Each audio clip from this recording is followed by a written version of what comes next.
Hello there, and to all who come to this happy place, welcome. If you're new here, my name is Abby, and I upload Disney planning content here on my channel every Sunday and Thursday.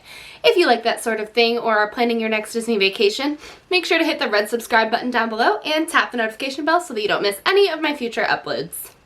So in today's video, we are going to be continuing the Disney for Dummies series that I started a while ago here on my channel. Now, as you know, if you've been subscribed, then I took a little break, and for a full explanation about where I went and what the heck happened, then make sure to check out this video here in the cards. But with that being said, if you missed the series altogether, because we do have a lot of new people here, make sure to check it out in the description down below. But today, we are going to be talking about dining in Disney. Now, when you think of a theme park, you probably don't necessarily think about the food part of a theme park because you think of like hot dogs and pizza and chicken tenders. But in Disney, honestly, the food is like a whole new world. No pun intended. But the food in Disney is honestly part of the experience. So I have a couple videos lined up as part of this series all about dining in Disney. Now, I do have a playlist here on my channel about Disney dining with some random, information. So I will also link that in the cards up here. But today we are going to talk about the different kinds of dining experiences that they have in Disney because there are a ton. And they all come at different price points. They have different, offerings. So it's important to kind of know your options because if you don't know they exist, how are you going to know if you should plan them into your trip? So without further ado, let's jump into it. Now, I'm going to go from least expensive all the way up to most expensive, and it gets real expensive. But that's for a special kind of person. Now, the first option that I want to talk to you about is the snack carts. Now, the snack carts are places where you're going to find refillable popcorn buckets, which 10 out of 10, get the refillable popcorn bucket. You can refill them for $2. I believe when you buy them at first, if you buy one of the plain ones, last time I was there, I believe they were $12.99. The special ones go up to $29.99, but I think most of them sit around $24.99. But you don't have to get the special ones if you don't want the special ones. But popcorn buckets, great way to have a grab-and-go snack that we just get popcorn when we're going into an attraction and we're going to be waiting in line and we need a little snack. We just fill up the popcorn bucket and it's great. But the other things that the snack carts have are things like Mickey pretzels, nachos, churros, Mickey ice cream bars, Mickey ice cream sandwiches. They also have glazed pecans, glazed almonds, delicious. So many options at the snack carts. Now, you can get snacks at other places such as the confectionery, the Starbucks bakeries, Storybook Circus. Places like that are going to have more baked goods like cupcakes and cookies and chocolate dipped marshmallows and caramel apples, stuff like that. Different places will have different things, like the Starbucks have more pastry options. But there are plenty of places to get snacks around Walt Disney World. The next kind of option that you're going to have is a grab and go sort of situation. Now they don't really have dedicated grab and go places, but at places like Starbucks and then the resort food courts, they have sections of refrigerators where they have sandwiches, they have muffins, stuff like that that you can just kind of grab, pay for, and you can either take it with you or you can eat it then. Totally up to you. The next option that you have for dining is quick service. Now, quick service restaurants are going to sound familiar if you are familiar with the Disney dining plan. Now, I'm not really going to be addressing the Disney dining plan in this video because I'm actually going to be doing an entire video on that next time, so Sunday. I'm going to go into depth about the Disney dining plan, what it is, how it works, all of that. But the quick service meals are going to be like your Panera, Chipotle sort of situation where you go to a counter, you order with a person, and then they call you when your food is ready and you bring it to your own table. There are a few quick service restaurants like Be Our Guest at breakfast and lunch where they do bring the food to you, but usually you wait at the counter and take it back to your table. Back in the day, you would typically find pizza, hamburger, hot dog, chicken tenders, that kind of stuff, but now Disney has expanded their options so much that you can really find good food anywhere. Some of our favorites for as far as real food goes is going to be the rotisserie chicken at Cosmic Rice Cafe, or really anything on the menu at Satu'li Canteen. Flame Tree Barbecue has really good food also, and it's not theme park food. I mean, you're in a theme park, so I guess it is theme park food, but it's like good theme park food. The quick service meals are going to be, for the most part, under $14.99 per adult. At Flame Tree Barbecue, for example, they have like a sampler platter that I believe is $18.99. We got that last time we were there, and we shared it. So really it was like $9.50 per adult. But if you were going to eat that by yourself, then it would be like $18.99 per adult. But typically quick service is going to be under $15 per adult. And that, when Disney gives a price range, that's like for the entree. That doesn't include a dessert and it doesn't include a drink. Now, our family doesn't drink anything but water. Occasionally we drink coffee, but we usually just stick to water. So those estimates are pretty much spot on for us, and we also don't get dessert. But you'll notice on the Disney website, if you're looking at restaurants or in the app, there are dollar signs in the descriptions of restaurants. If it is $1 sign, that means that the typical adult entree is $14.99 or less. 2 is from $14.99 to $34.99 per adult, and then $3 signs is going to be from $35 to $59.99, and then $4 signs is going to be from $60 and up. Now, it can go way, way up, which we're going to get into. Quick service restaurants are great if you just want a quick meal and then you want to get right back into the parks, or you want to keep it super low budget and, you know, cheap. You can order a kid's meal for an adult there. We do that sometimes, and then it's plenty of food. Kids get 2 sides, so I feel like you actually end up with just as much food because adults get 1 side and then kids get 2 sides. So usually you'll get like fries and an apple juice or an apple sauce, and you get a drink with that. So I feel like the kids' meals actually end up being just as much food as the adult meals. So pro tip.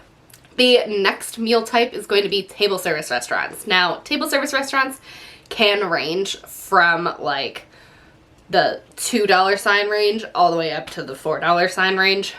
Now, the majority of table service restaurants are going to be in the $2 sign range, because when you get to the more expensive ones, those are classified a little differently. They're table service restaurants, but they have other names also, which we'll get there.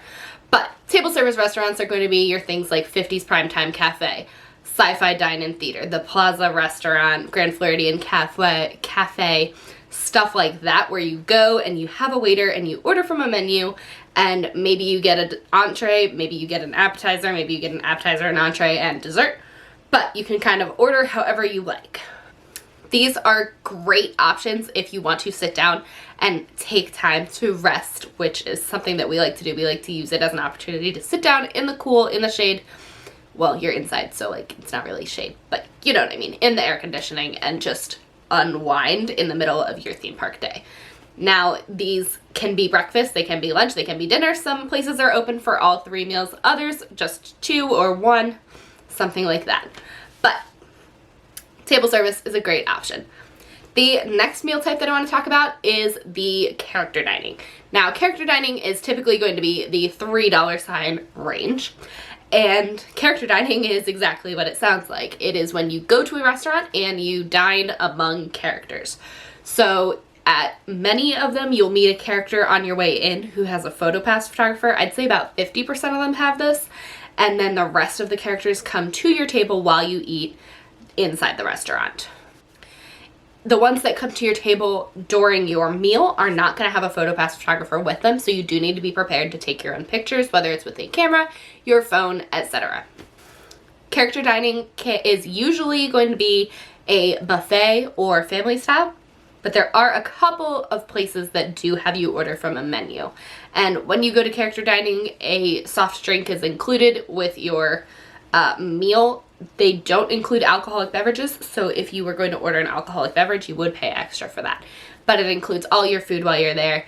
Kids that are too young, with the under 3 that don't have a dining plan, for example, would be considered free at these restaurants, but everyone that does show up to a character dining meal is charged.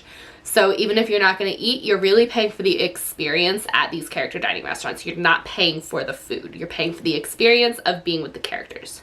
Because then you you don't have to wait in line for them. You don't have to get a fast pass for them. You can use your fast passes for something else. So character dining is a really great way to get a lot of bang for your buck, in my opinion, especially if you are using the dining plan, but also just from a time perspective, really good use. The next meal type, I'm kind of going to lump these together, would be the buffet and family style meals that are not character dining. So for example, you've got Biergarten in Germany in Epcot, which is a buffet, but it's not character. They do have performers there. They aren't characters, but it's like a German band. I don't know what it's called. I'm sure there's a name for it. But that is a buffet that is not character. Ohana at dinner is family style, but there are no characters. Now, Ohana does have characters at breakfast, but not at dinner. So keep that in mind if you are thinking about going to Ohana. So there are other options as far as buffets if you're going for the all-you-can-eat kind of experience in your dining that you aren't necessarily paying extra for those characters. But again, at buffets, really they're supposed to charge you for everyone that's at the table because they can't verify that you are not eating. Finally, the last category that I'm going to talk to you about is the fine and signature dining. Now, when you are doing fine or signature dining, it is 2 credits on the Disney dining plan for that meal, as opposed to 1 for most other restaurants. Now, Cinderella's Royal Table is an exception here because it is character dining, but it's also considered a signature dining experience. So that's also going to run you 2 credits no matter which meal you're there. Signature dining and fine dining are going to be much more mature menus in that picky eaters are going to have a little bit of a harder time. Personally, I don't do fine and signature dining except Cinderella's Royal Table because I do have like a very specific palate. Yeah, I'm really picky. So I don't have a ton of like first-hand experience with that category, but it's very expensive. There are some really good options. Some good ones and popular ones are California Grill, Narcoosse's at Grand Floridian, Citrico's. I might be saying Narcoosse's wrong. I don't know how you pronounce it, but anyway. What else do we have? We have Jiko, Morimoto Asia, Yachtsman. There's a lot of different, the Boathouse in Disney Springs. We do like that one. That one's good. But there's a lot of restaurants that do kind of fall into this category. So if you are looking for like the really good food experience, then this is kind of the places you want to hang. Tiffin's is another good one in Animal Kingdom. But with that being said, there are so many restaurant options. There's literally hundreds of places to eat in Walt Disney World because there are a lot of people there and they have to feed them. No one will go hungry in Disney on your Disney vacation. There is something for absolutely everyone. They have just rolled out a bunch of plant-based food options in every single restaurant. So even if you have allergies or you're vegan or vegetarian, you know, all that kind of thing, if you have food concerns, you're still going to be able to eat. And Disney's really good about taking care of you. I have extensive food allergies and I don't starve at Disney. So the next couple of videos on my channel are going to be dining based just because, you know, I like my videos to kind of flow together so that it's easier for you guys. If you have any dining related questions, leave them in the comments down below so that I can work it into a video.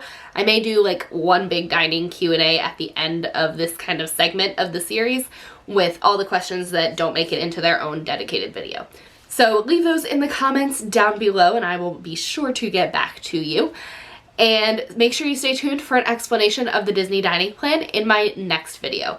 If you enjoyed this video, please be sure to give me a thumbs up. And if you haven't already, make sure to hit the red subscribe button down below and tap the notification bell so you don't miss any of my future videos. Thank you so much for watching and I will talk to you guys again on Sunday. Bye!